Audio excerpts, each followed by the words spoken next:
The last alien girl of her kind needed to mate with a human man to save her race. The city was dead, but it hadn't realized it yet. Towers leaned at impossible angles, their steel frames humming faintly as though the ghosts of machines were still inside, whispering instructions no one remained to obey. Neon veins pulsed weakly along broken roads, lighting up and fading out like exhausted fireflies. Amidst this graveyard of technology, she walked alone, her boots crunching over dust that was not entirely dust, but the powdered remains of something once alive.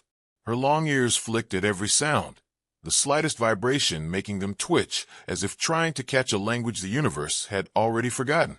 Her eyes glowed faintly in the dimness, luminous like the embers of stars seen from a great distance. They carried weight, too much for one person, too much even for one planet. She had memorized the silence of her world, the empty spaces where laughter and voices used to live. Still, she carried herself like she refused to die properly, as if she had taken extinction and declared it an inconvenience rather than an inevitability. That was when she saw him. The human was not majestic. He was sprawled half inside a broken shuttlecraft, legs sticking out while sparks danced around him from a tool he clearly didn't know how to use. His voice echoed against metal as he cursed in a rhythm that could have been mistaken for song if one squinted hard enough. He pulled himself out, hair sticking in wild directions, grease smeared across his cheek, holding what appeared to be a melted wrench in triumph. "Fixed it," he said proudly, only for the shuttle's control panel behind him to erupt in smoke like a dying volcano. She tilted her head, ears angling forward. "That's your definition of fixing." He whipped around, blinking at her. His first thought, though he would never admit it aloud, was that she looked human. His second thought, slightly louder, was that she did not look entirely human, not with those ears that swept back like sculpted crescents. His third thought, and the only one he actually spoke, was, "Nice cosplay. Bit far from Comic-Con, aren't you?" Her ears twitched at the unfamiliar reference. "You smell like burnt wires." "Fair. But at least I don't look like someone glued radar dishes to their head." For the first time in years, her lips curved, though it was closer to a smirk than a smile. She stepped closer, and the glow of her eyes caught the reflection of his shuttle's cracked hull. He instinctively took a step back, holding his melted wrench like it could fend off anything more dangerous than a loose screw.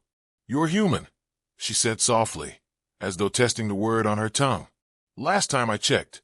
Though, judging by your reaction, maybe that's rarer than I thought." Her ears flicked again, betraying a tremor she couldn't hide. You may be more than rare. You may be necessary." He frowned. "Necessary for what? Fixing your toaster? Because I promise, I'm very bad at fixing things. Exhibit A." He gestured toward his smoking shuttle, which at that moment let out a pitiful beep, then went completely dark. Her gaze didn't waver. "My people are gone. I am the last. Our legacy is sealed in me, but it cannot awaken alone. It requires connection. A bond."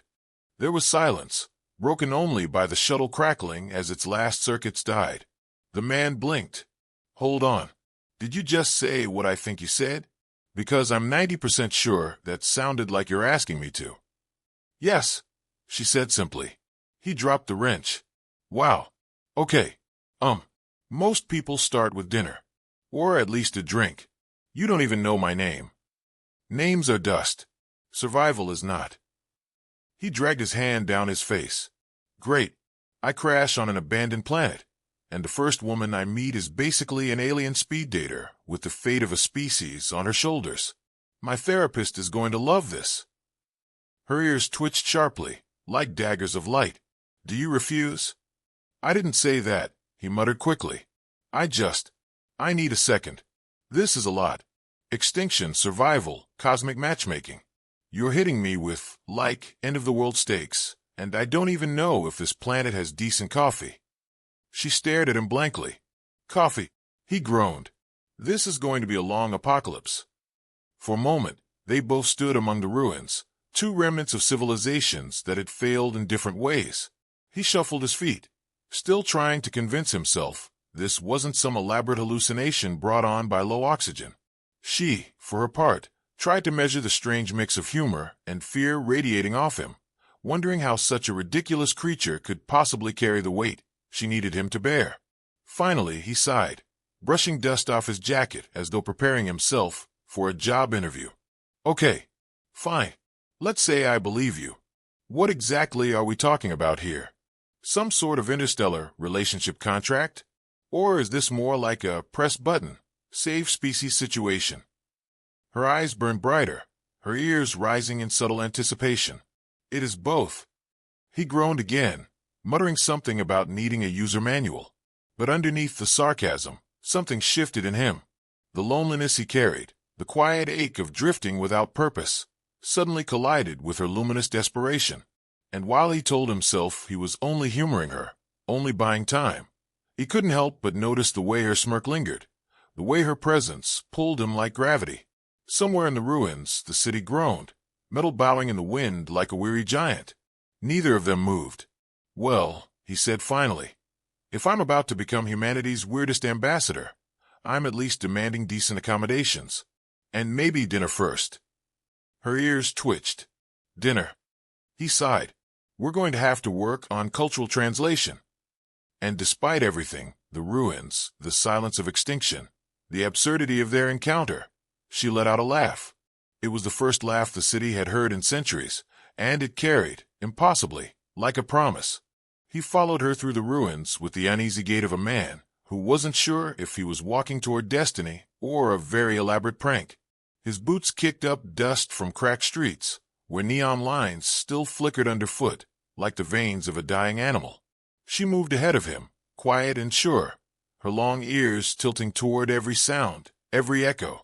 He found himself staring more than once, not just because she was the only living person he'd seen in weeks, but because she seemed so certain of herself, even while carrying extinction on her back. So, he called, jogging a little to catch up. Is this, like, a first date tour of your hometown, or do you always bring strange men into crumbling death cities? Her ears twitched back at him. If this is a date, it is very unsuccessful. You talk too much. He grinned. That's fair. But hey, at least I'm charming while I do it. You mistake irritation for charm.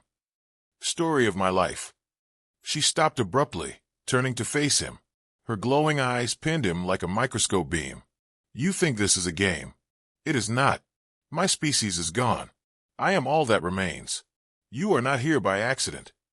He threw up his hands. Hey, don't get me wrong, I'm honored.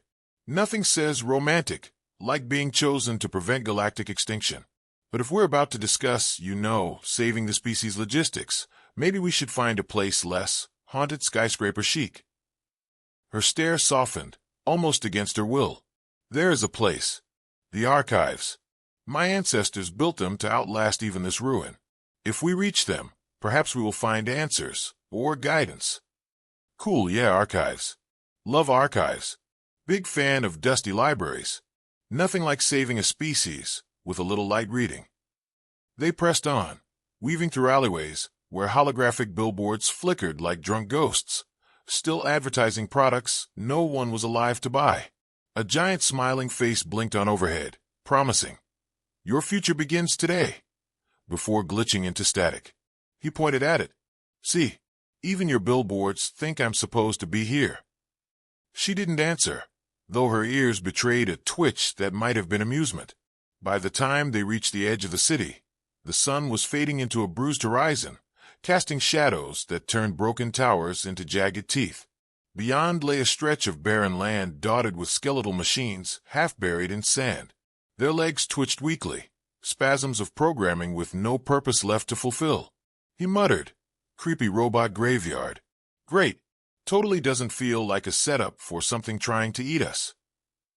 "Do not worry," she said calmly. "They are harmless."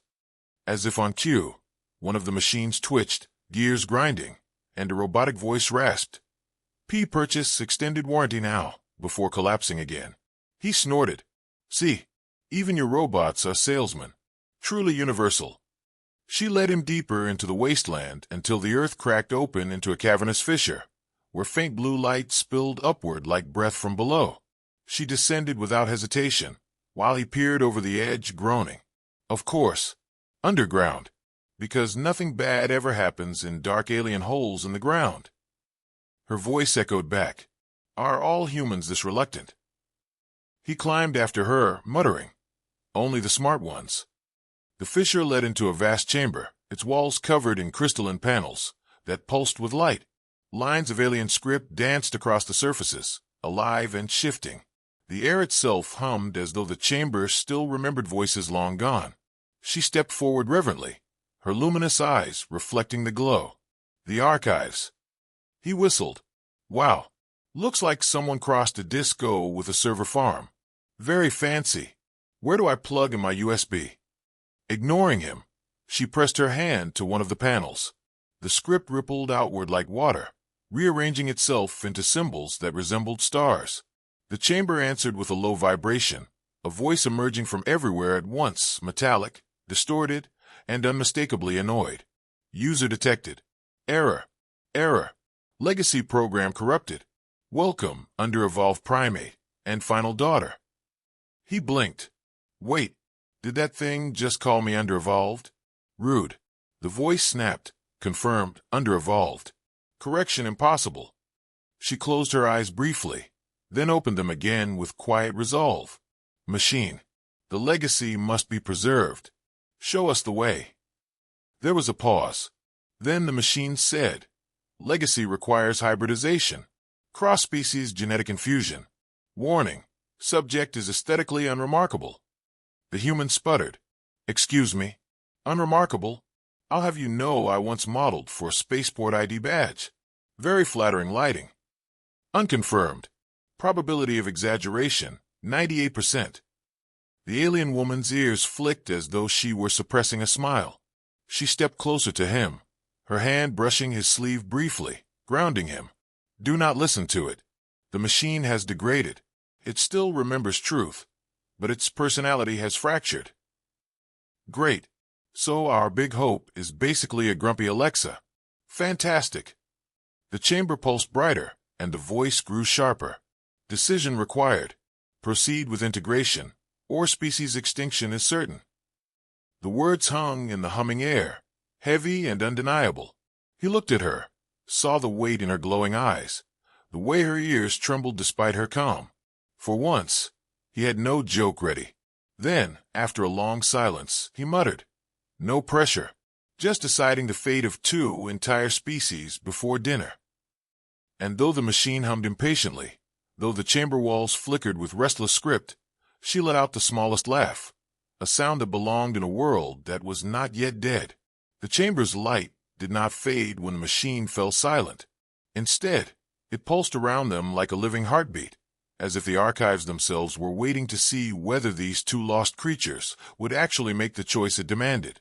He shifted uneasily from one foot to the other, looking at the glowing walls as though they might sprout teeth. So just to recap, he said, rubbing the back of his neck, you've got one glitchy alien hard drive telling us to save your species by, let's call it cross-cultural bonding. And I'm supposed to be the volunteer? This is how sci-fi horror movies start, you know. Next thing I know, chestburster. Her luminous eyes did not waver, but her ears flicked in a way that suggested equal parts irritation and restraint. No creature will burst from your chest. That is not how our biology functions. Good. Great.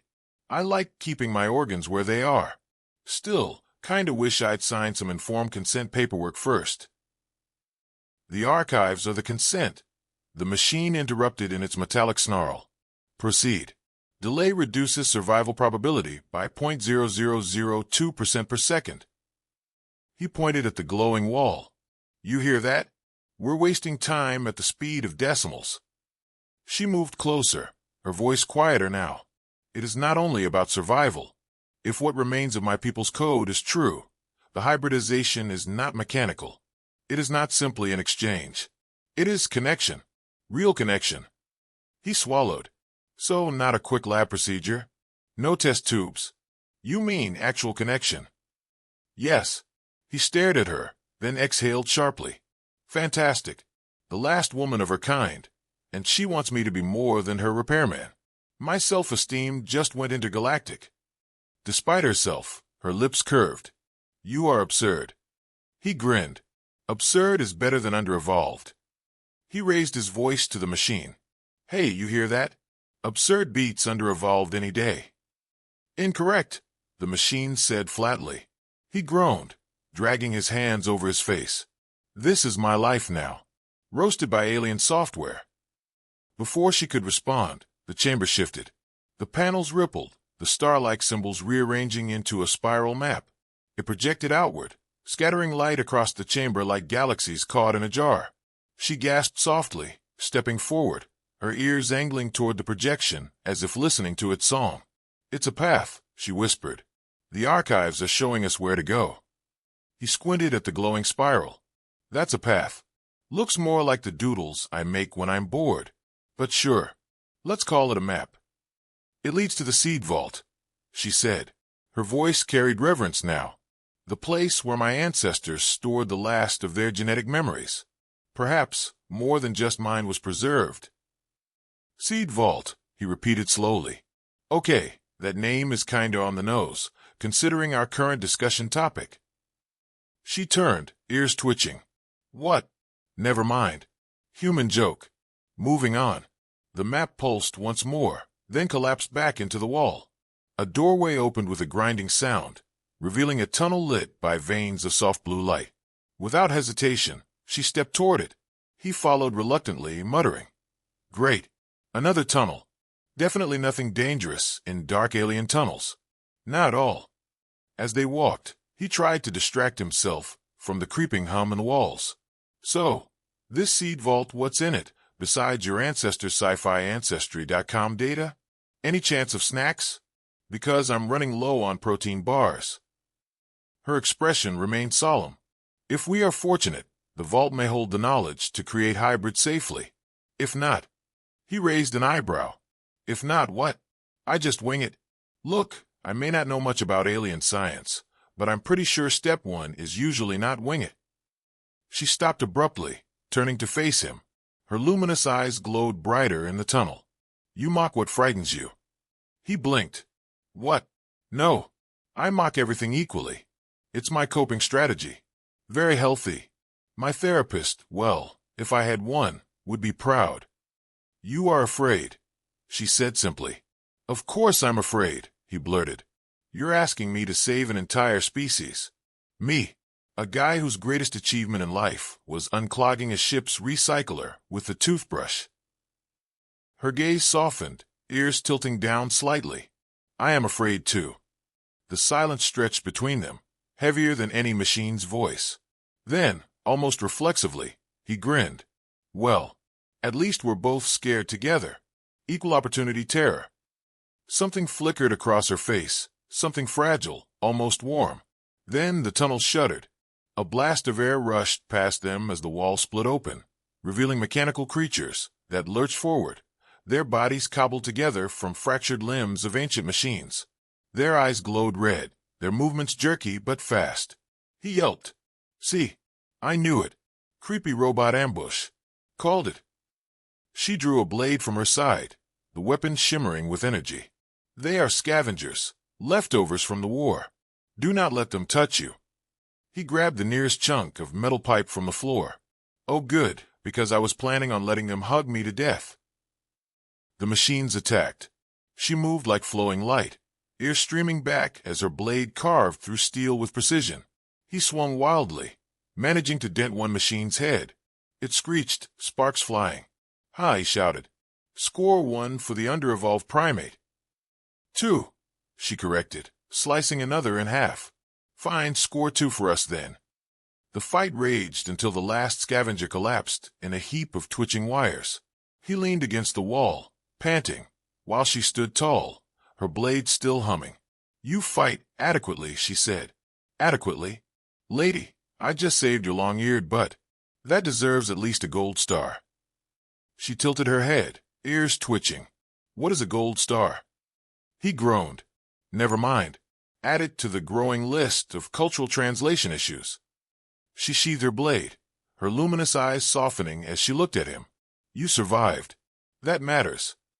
He wiped grease and blood, mostly his own, from his cheek and grinned wearily. Yeah, still alive. Still absurd. Still under-evolved. And apparently still your best option. For the first time since they met, she laughed openly, her voice echoing through the tunnel. And in that laugh, he felt the weight of extinction loosen, if only for a moment. They left the broken scavengers behind, their sparking remains twitching in the dust like defeated insects. The tunnel carried them downward, the hum of the archives fading into the distant echoes of machinery buried deep beneath the planet's skin. He limped a little, muttering under his breath about alien robots and dental plans, while she moved with the same steady grace, her long ears tuned to every vibration. "So," he said, breaking the silence, "your ancestors built death tunnels, killer robots, creepy talking archives. You sure they were trying to preserve your species and not scare the galaxy away forever?" "They believed only the worthy would endure the tests," she answered calmly. "Right, tests. Because nothing says, 'Please save us,' like murder machines. I'm starting to think your ancestors were a little dramatic." Her ears flicked. "Perhaps. But you lived. That is proof enough." He groaned. "Barely. I'm going to need a week of sleep and a gallon of coffee when this is over." "Coffee," she repeated slowly, as if tasting the word again. "You speak of it often. Is it a weapon?" He stopped, staring at her in disbelief. "Weapon. Coffee is humanity's greatest invention. Without it, civilization collapses. Honestly, I'm pretty sure half the galaxy runs on caffeine." She tilted her head, ears twitching in amusement. "Then perhaps it is a weapon." He threw up his hands. "Great. The last alien of her kind thinks my morning brew is a doomsday device." The tunnel opened into a vast underground chamber, a cathedral of machines. Columns of crystal rose from the floor, each humming with faint light, while conduits wove between them like veins in some enormous body. In the center stood a sphere of glass, cracked but still glowing faintly, as though holding a storm inside. Her voice softened. "The seed vault." He whistled low. "Looks like a giant snow globe. What happens if we shake it?" She ignored his joke, stepping toward the sphere with reverence. "Within are the echoes of my people's essence. Memories, knowledge, genes. If any chance remains, it is here." The moment she touched the sphere, light flared. Images burst outward, fragments of lives long gone, holographic ghosts moving through the chamber.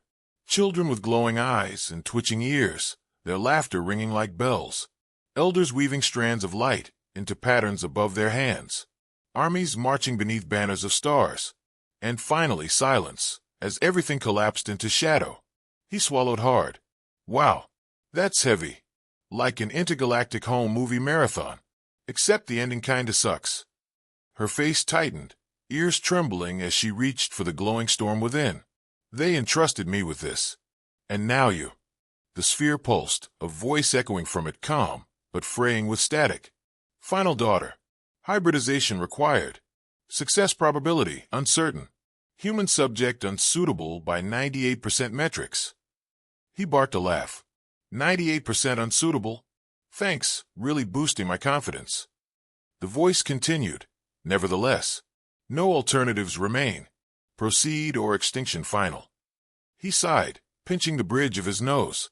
"You know, for a species of supergenius light-eyed people, you guys really should have built a plan B." She looked at him then, luminous eyes burning with both fear and hope.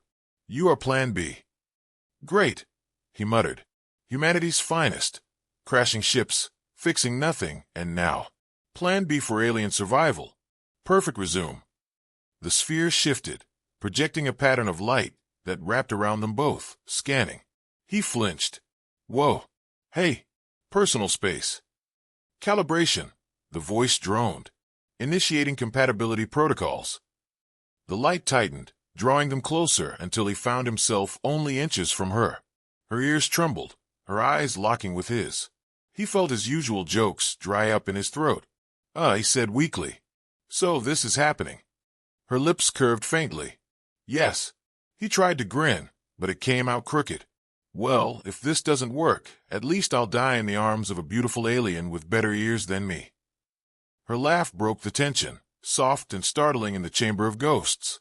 The light pulsed brighter at the sound, as though even the vault itself recognized the absurd resilience of humor. Then the sphere flickered violently, the storm inside raging. Warning symbols blazed across the crystal columns. The voice stuttered, glitching. System corruption detected. Containment breach imminent. He yelped. Containment breach? That's never a good phrase. Why is it always breach imminent and never free ice cream imminent? The floor shook. Cracks split through the crystal columns, spilling arcs of wild energy. From the shadows, more scavenger machines emerged, drawn by the disturbance. She drew her blade in one smooth motion. They come again. He hefted a loose metal bar. Of course they do. Because why not fight killer robots during a potential interspecies reproductive ceremony? Totally normal Friday night. The chamber erupted into chaos. Light stormed around them as the vault struggled to hold itself together. She carved through machines with deadly precision, her ears streaming back, her blade slicing sparks into the dark. He swung his bar wildly, denting another robot into a pile of smoking gears. "Huh," he shouted breathlessly. "See, adequate fighter, my butt. I'm officially intermediate." "Focus," she called back, though her voice cracked with laughter even as she fought. Together, they pushed toward the sphere, holding back the onslaught as the vault trembled. At its heart, the storm flared brighter, wrapping them both in its light once more. The voice, fractured but insistent, roared through the chamber. Decision must be made. Bond or break. Choose. He gasped for breath, sweat and grease streaking his face, his weapon shaking in his hands. He looked at her, her luminous eyes, her trembling ears, her strength holding back despair. And for once, he had no joke ready, only the truth. "Then let's choose," he whispered. The storm swallowed them. The storm inside the vault did not simply surround them, it became them. Light coursed through his skin like liquid fire, weaving into her luminous veins until he could no longer tell where he ended and she began. Voices echoed, whispers of her ancestors, fragments of memory, songs of a race that had refused to die quietly. He gasped, feeling knowledge pour into him like water into a cracked vessel, threatening to spill over. "Too much," he choked out, gripping her hand. "My brain wasn't designed for this. I still can't remember my own locker code." Her ears trembled, but her grip steadied him. "Hold. Do not let go. It is not knowledge alone. It is bond." He forced a laugh through the panic. "Bond. Right.